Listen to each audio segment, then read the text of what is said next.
Danny Devito just turned 80, but if you think he's slowing down, think again.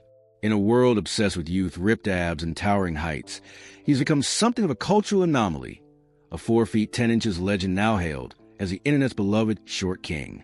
His face is everywhere, from nostalgic memes to fan-made tributes, and younger generations are embracing him not just for his classic roles, but for who he is now, raw, real, and relentlessly himself. What's wild is that Danny never chased this newfound fame. He didn't have to. The world came to him, rediscovering the odd charm that made him a household name decades ago. He's still starring in It's Always Sunny in Philadelphia, the longest-running live-action comedy series ever. And he just wrapped a Broadway show, I Need That, where he took center stage with the same fire he had in the 80s. That's not just longevity, that's evolution. But here's where things get interesting. Underneath the laughs, memes, and accolades is something more delicate. Danny isn't just a quirky old man living his best life.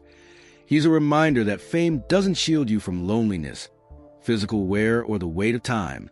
There's a bittersweet undertone to his current lifestyle that most fans don't see. And it's not something he talks about directly, but the clues are there, woven between his public appearances, interviews, and how he talks about his family. What people rarely notice is how often Danny deflects when asked about aging. He's quick to crack a joke, faster to change the subject. And when you watch closely, especially in interviews over the past few years, you notice a subtle shift in how he speaks about life. There's more reflection, more emphasis on his kids, his grandkids, less about the business, and more about what's left after the lights dim. Even the way he talks about his body is telling. He laughs about needing a trampoline every night to stay mobile. And sure, it's funny, but it's also kind of sad. He's doing everything he can hold on to something most stars let go of long ago: motion, mischief, vitality. But he knows the clock is ticking. He said himself, I feel great, but yeah, it's happening. The slow decline. And still, he shows up. That's the kicker. The guy who once played a trash man, a penguin, and a demented car salesman is still out there, making people laugh and leaving crowds cheering. But behind that grin, there's a quiet weight, a tension between his legacy and the life he's living right now. And that's where the Rhea story begins. For someone who spent a lifetime making audiences laugh, Danny DeVito's most emotional moment didn't happen on stage or in front of a camera. It happened in private, when he first held his grandchild in his arms. He didn't say much in that moment, just one sentence: I'm busting. And that says everything. Becoming a grandfather hit Danny harder than expected. Not because he hadn't seen it coming. His 3 children, now grown, have been the center of his world for decades, but because it reminded him of everything time had taken and what it still had to give. The sight of a new life, fresh and untouched by the noise of Hollywood or the weight of fame, sparked something in him that fans rarely get to see: tenderness. He's talked about it with a kind of disbelief, like even he didn't expect to be this soft at 80. But it makes sense. For years, Danny's public persona has been all grit and growl. Loud, funny, borderline chaotic. But behind that is a guy who never forgot his roots. Raised in a working-class Italian-American household in New Jersey, taught to care about family above all else. That part of him has only grown stronger with age. What's even more powerful is how this late-in-life chapter has reshaped his priorities. The guy who once couldn't go 2 weeks without working is now content missing a meeting or skipping a script read, just to babysit. He's not slowing down, he's shifting gears. And it's giving him a new kind of joy, but also a deeper sense of reflection. He's spoken publicly about how surreal it is to see his children raising their own kids. There's pride, of course, but also something heavier. Danny knows he won't be around forever. He knows he's living in what many would call the final act. And while he's still laughing, still creating, still very much here, he's aware that the clock doesn't stop, even for legends.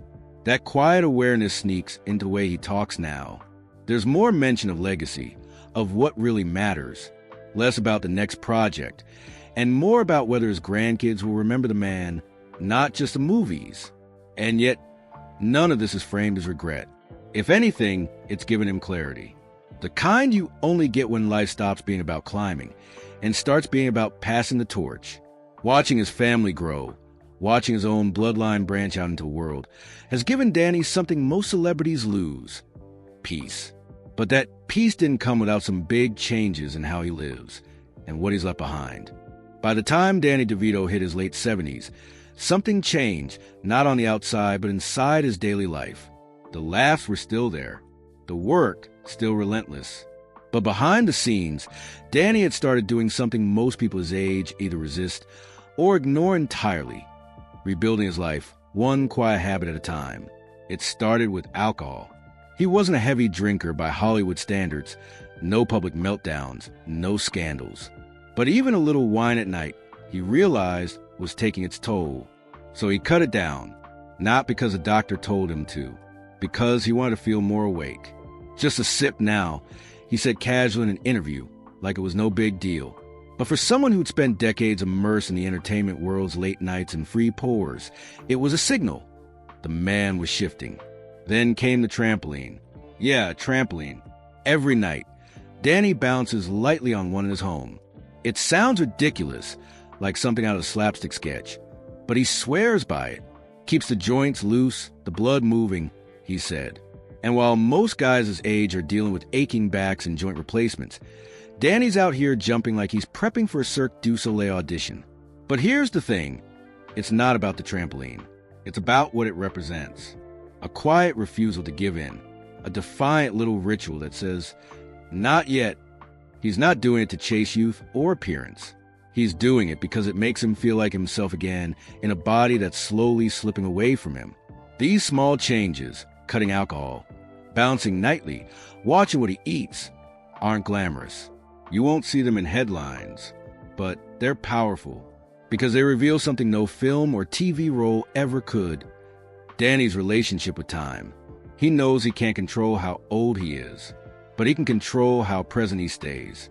And that's the real battle, staying in it, not disappearing into old age, not vanishing behind legacy. Living now, it's not easy.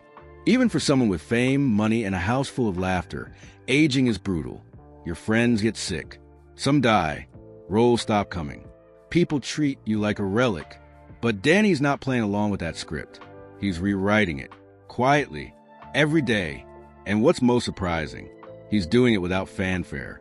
No fitness guru endorsements, no lifestyle brand. Just a man in his 80s, making small moves that speak volumes. But for all his effort to live well, one thing from the past still lingers. Something raw, unresolved, and surprisingly human. Danny Devito might be a grandfather now, but there was a time he was known just as much for his wild charisma as for his acting chops. And maybe nowhere was that more obvious than during the filming of Batman Returns in the early 90s, where something happened on set that still makes headlines to this day. He fell for Catwoman. Or rather, for Michelle Pfeiffer in full leather, wielding a whip and delivering lines with icy precision. She was a goddess, he later said in an interview, not even pretending to downplay it. But it wasn't just a harmless crush. According to those who worked on set, Danny was visibly flustered around her, not in a creepy way, just totally spellbound. The Penguin may have been a villain, but off-screen, he was just a guy hopelessly smitten with one of Hollywood's most iconic women. And the truth is, that never really changed. Decades later, he still brings her up when asked about favorite co-stars. There's a reverence in his voice, a spark that never fully died. Not scandalous, not dramatic, just deeply human. A reminder that no matter how strange or villainous his characters were, Danny was, and still is, a romantic at heart. But moments like that say more than they seem to. They reveal what matters to him. Connection, memory, the thrill of shared moments that never quite fade. And in a way, it gives fans a rare glimpse of the man beneath the humor.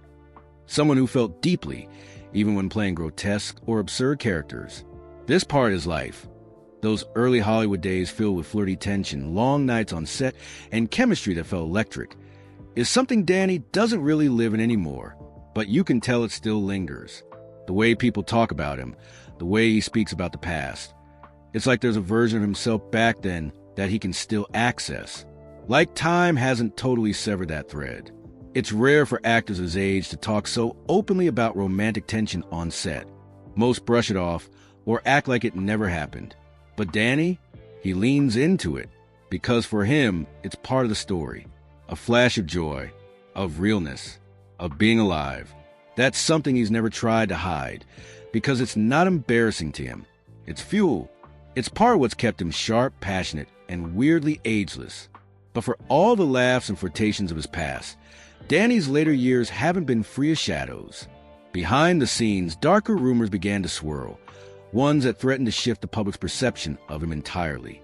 It started like most internet hoaxes do, suddenly without warning.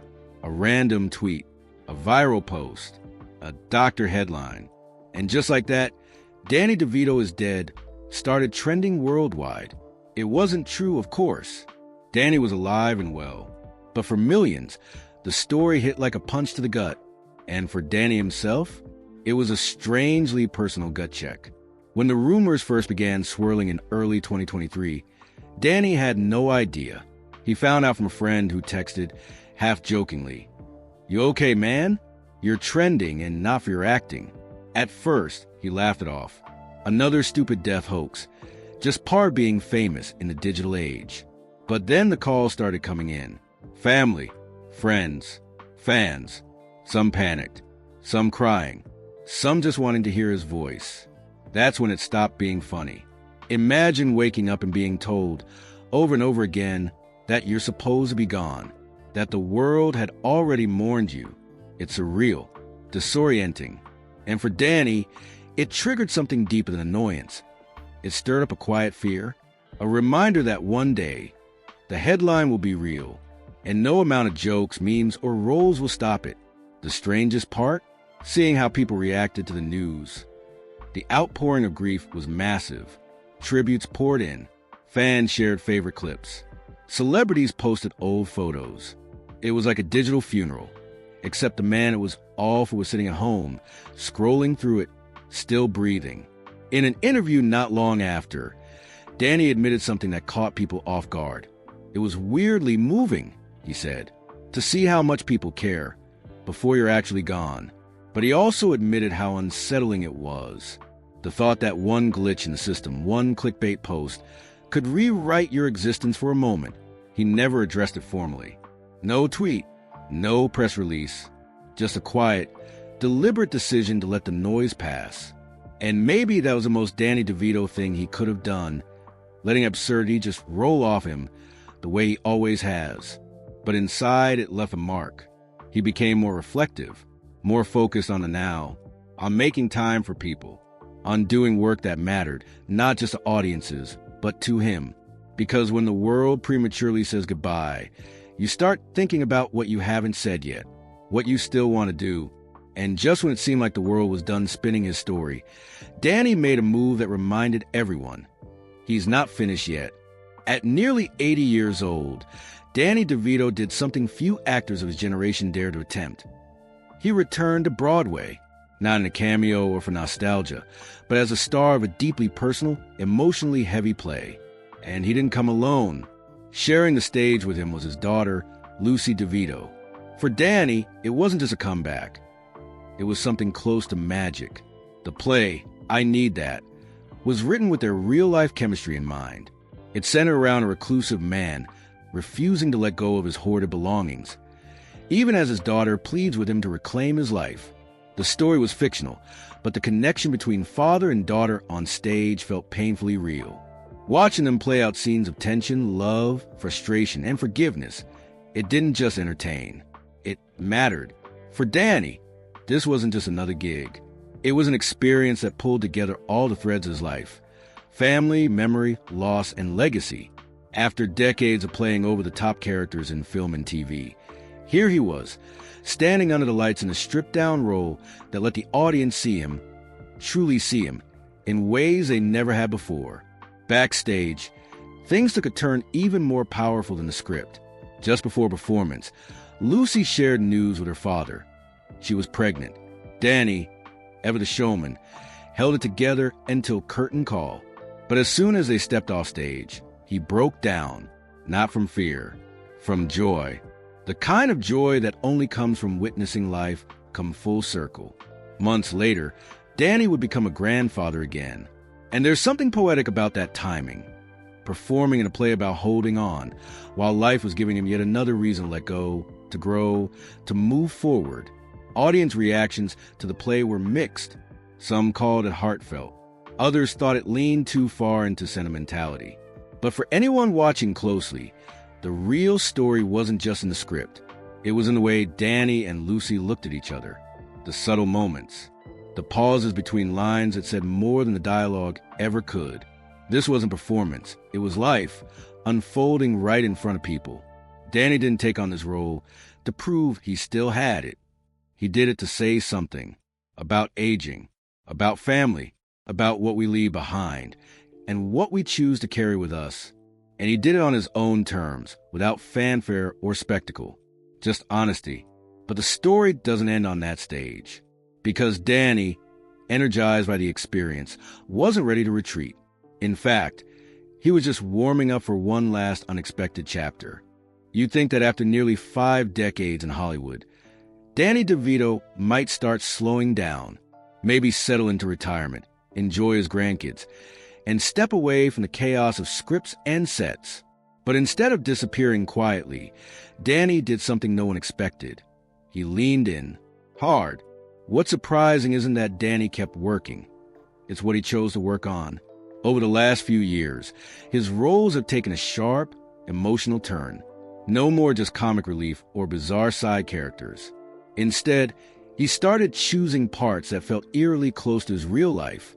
Lonely men, aging fathers, broken people just trying to be understood.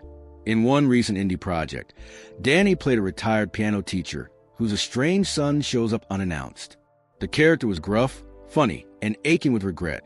And though it was fiction, Danny's performance was so raw that even the crew reportedly got emotional during certain scenes. You could tell this wasn't just acting. It was something he needed to say. Even in lighter fare, like guest appearances on animated shows or streaming comedies, there's a new layer. His voice has aged. His delivery is slower, more deliberate. The jokes still land, but they carry a weight they didn't used to. You're not just laughing. You're thinking this guy has seen things. And maybe that's the point. Danny's always been self-aware. He knows he's not the typical Hollywood leading man. Never was. But now, more than ever, he seems to be using that to his advantage. He's turning his age, his look, his legacy into tools for storytelling. Not hiding from the passage of time, but leaning into it. Hard. He's also started mentoring younger actors, both on and off set, quietly without press, helping them navigate the industry, offering advice he never got when he was just a struggling guy from Jersey. For him, it's about giving back, but also about staying connected. Being around youth keeps him sharp, grounded, and yet, for all this continued output, there's a quiet tension underneath it all. You can sense it in his interviews, in the way he talks about legacy and the time we have left. Danny's still making people laugh, but more often than not, there's a pause afterward, a silence that lingers. This isn't just a late career resurgence. It's a reflection, an artist looking back, and carefully choosing what kind of man he wants to be remembered as. Not just a funny guy, not just a Penguin or Louis or Frank Reynolds, but someone real, someone who aged in front of us, without ever backing down from what that meant. But even as he keeps acting, there's one place where things seem to have fallen completely silent. For decades, Danny Devito and Rhea Perlman were seen as one of Hollywood's rare success stories. Quirky, grounded, and refreshingly real. They met in the early 70s, married in 1982, and built a life that seemed, from the outside, unshakable. But after more than 30 years together, something shifted. In 2012, they quietly separated. The news stunned fans. No scandals. No messy headlines. Just a soft, mutual decision to part ways. At first, people assumed it was temporary. A break.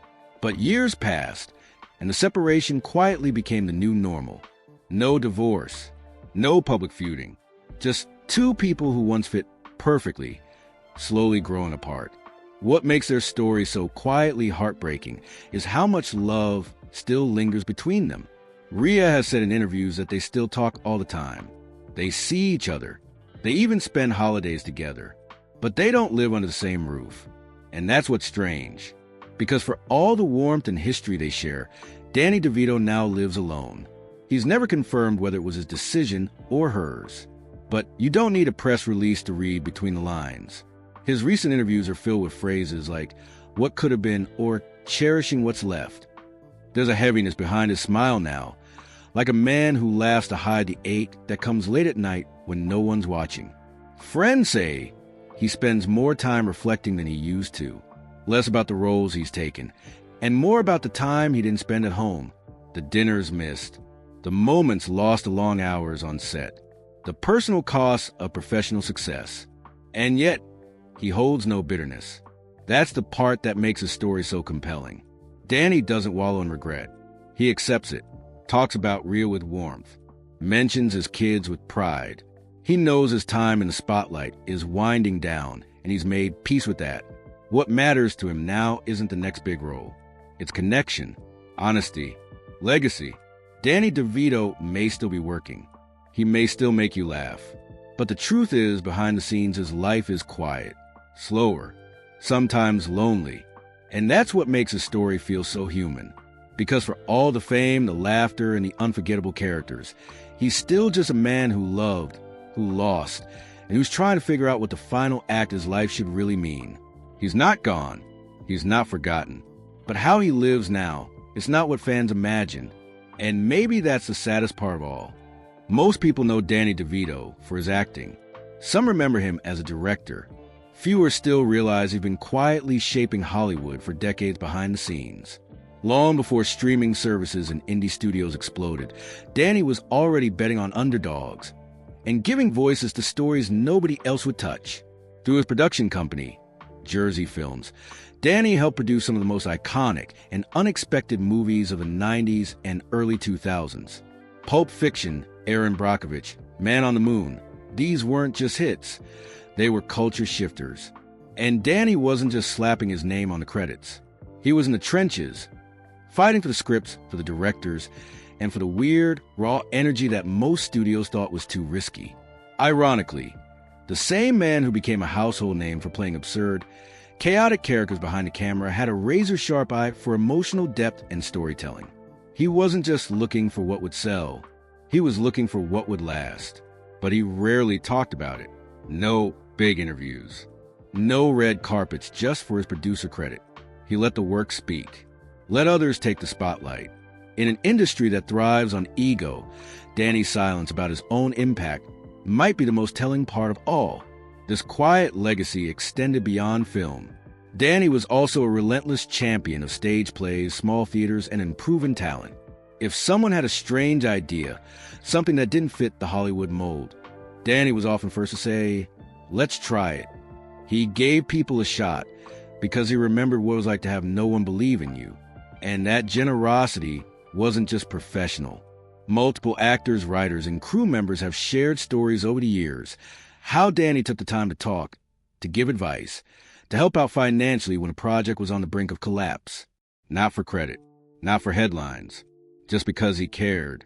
This part of the story gets overlooked, maybe because it doesn't come with flashy trailers or viral memes.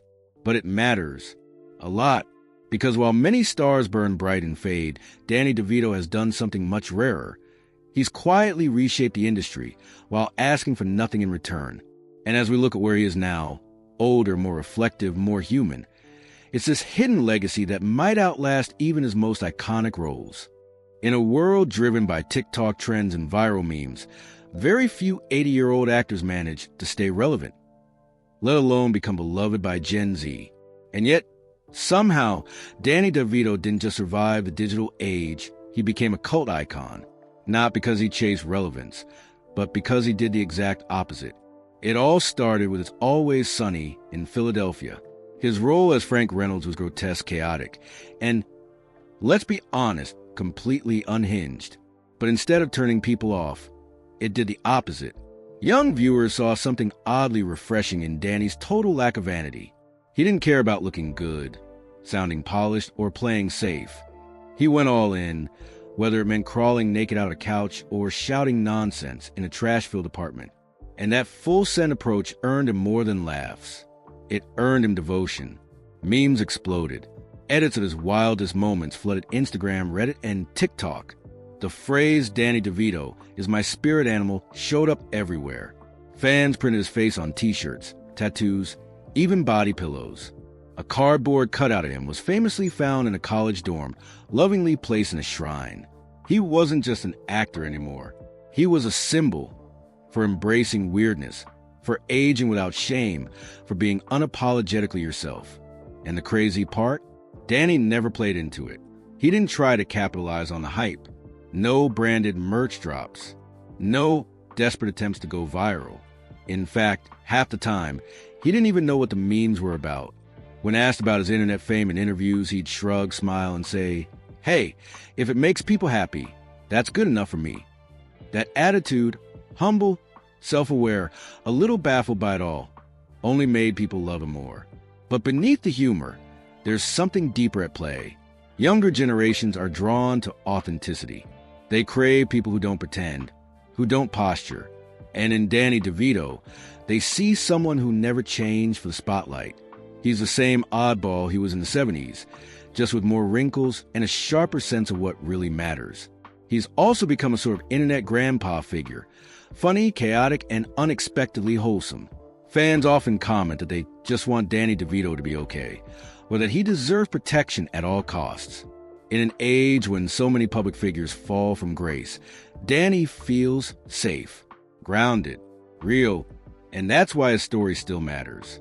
Not just as an actor or comedian, but as a symbol of how staying true to yourself, through success, failure, fame, and even loneliness, can earn you more respect than any award ever could. So while Hollywood may one day stop calling, the internet never will. Because to millions, Danny DeVito isn't just a legend. He's a lifeline to something honest in a world that rarely is. So that's the story behind Danny DeVito at 80. Still working, still fighting, but living a life that's far more complicated than the roles we know him for. It's a reminder that fame and laughter don't always shield us from loneliness or regret. If you found this story as surprising and moving as I did, hit that like button and subscribe for more deep dives like this. And let me know in the comments, what's your favorite Danny DeVito moment? And how do you think he's changed over the years? Thanks for watching, and I'll see you in the next one.